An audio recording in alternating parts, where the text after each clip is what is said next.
হঠাৎ করেই চলে যাচ্ছি সান্তাহার, আর সান্তাহার থেকে কোথায় যাব সেটা কিন্তু আপনারা অবশ্যই জানবেন। আর এই ভিডিওটা দেখতে দেখতে কিন্তু আপনাদের সাথে অনেক কথা শেয়ার করব, যে কথাগুলো না বললেই না। আমি কিন্তু সবসময় আপনাদের সাথে সব কথাগুলো শেয়ার করি।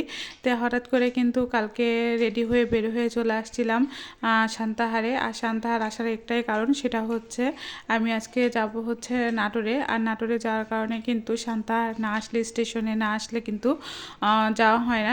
ট্রেনে করে যাওয়াটা আমার একদম সহজ মনে হয়, আর যদি বাস দিয়ে যাওয়া হয় তাহলে অনেক ঘোরা হয়। তো মনে করলাম যে হচ্ছে বাস তো দিয়ে আমি কখনোই যাই না, মানে প্রায় 3 ঘন্টার মতো সময় লাগে। যেখানে 1 ঘন্টা 45 মিনিটের রাস্তা, সেখানে আমার 3 ঘন্টা সময় দিতে হয় বাসে। তো আজকে আপনার ভাইয়া আমাদেরকে তুলে দিতে যাচ্ছিলো। এদিকে আপনার ভাইয়া, আমি, আমার ছেলে 3 জনাই আছি। আর কেন যাচ্ছি সেটা একটু পরেই বলছি। কারণ হচ্ছে যাচ্ছি নাটোর মিশন হসপিটালে যাব। আর সেই হসপিটালে যাওয়ার কারণ একটাই, সেটা হচ্ছে আমার ছেলেতে গলার টনসিল আছে। সেই টনসিলটা আসলে এই অবস্থায় আছে, কেমন আছে, 2 দিন ধরে কোনো কিছু খেতে পারছে না, খুব কষ্ট পাচ্ছিল। এই মনে করে তাকে ডাক্তারের কাছে নিয়ে গিয়েছিলাম। ডাক্তার বলল সেখানে নাকি ইনফেকশন হয়ে গিয়েছে।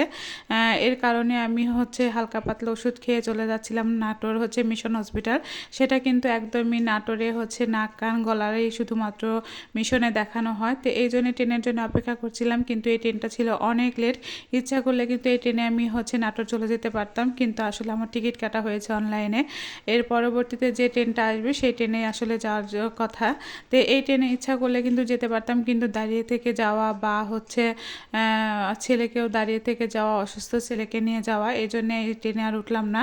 তো এই জন্য হচ্ছে ট্রেনটা যখন ঢাকার ট্রেন এটা চলে গেল, তারপরে কিন্তু আমাদের হচ্ছে ট্রেনটা রাজশাহীর যে ট্রেনটা আসবে সেটাতেই আমরা যাব। এই জন্য কিন্তু আমরা ওয়েট করছিলাম। এদিকে একটা ট্রেন চলে গেল ঢাকার দিকে, আরেকটা হচ্ছে ঢাকা থেকে কিন্তু সান্তাহারে অলরেডি কিন্তু এসে দাঁড়িয়েছে।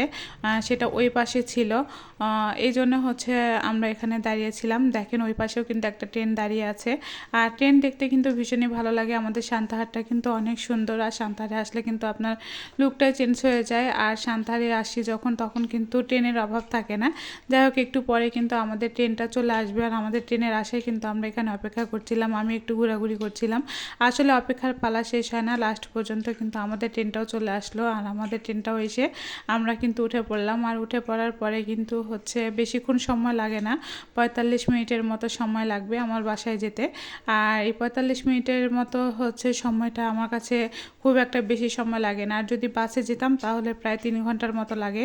যদি আমি বগুড়া হয়ে যাই তাহলে নাটোর যেতে হবে, বা রাজশাহী হয়ে কিন্তু নাটোর যেতে হবে আমাদের নওগাঁ থেকে। এই জন্য কিন্তু আমি সোজাসুজি নওগাঁ থেকে সান্তাহার আসি, আর সান্তাহার থেকে কিন্তু ট্রেনে আমি নাটোর চলে আসি। আর এই যে এটা হচ্ছে আমার তেবাড়িয়া রাস্তাটা। কারা কারা চিনেন, যারা নাটোর থাকেন তারা অবশ্যই জানাবেন, যারা সান্তাহার থাকেন তারা তো চিনবেন না, যারা এখন নাটোরে আছেন তারা কিন্তু সবাই চিনবেন। এটা হচ্ছে নাটোর তেবাড়িয়া। আজকে হাটের দিন, রবিবার কিন্তু হাটের দিন থাকে। আর এই হাটের দিনে প্রায় এটা সন্ধ্যা সন্ধ্যা ভাব, মানে আমার বাসায় আসতে আসতে একদম প্রায় বিকেল 5টা 6টা, মানে 5:30টার মতো বেজে গিয়েছিল। তো এই বিকেলে হচ্ছে তেমন একটা হাটটা আর বসেনি। সকালবেলা যখন আসবেন তখন কিন্তু দেখবেন একদম জমজমাট হাট বসে এখানে। আর এই পর্যন্তই কিন্তু আসলে সামনে কিন্তু আমার বাসা। এবারে হাট থেকে কিন্তু আমার বাসায় যেতে বেশিক্ষণ সময় লাগে না, কিন্তু আজকে গেলে তো আর ডাক্তার দেখাতে পারবো না। কালকে গিয়ে একদম ভোর ভোর গিয়ে কিন্তু ছেলেকে ডাক্তারটা দেখিয়ে আসতে পারবো। আর এতেবাড়িয়া যারা যারা চিনেন অবশ্যই কিন্তু কমেন্ট করে জানাবেন আমাকে, নাটোরের বাসীরা। আর নওগাঁবাসীরা কিন্তু জানেন না, সেটা তো আপনারা জানি। তো যাই হোক, ভালো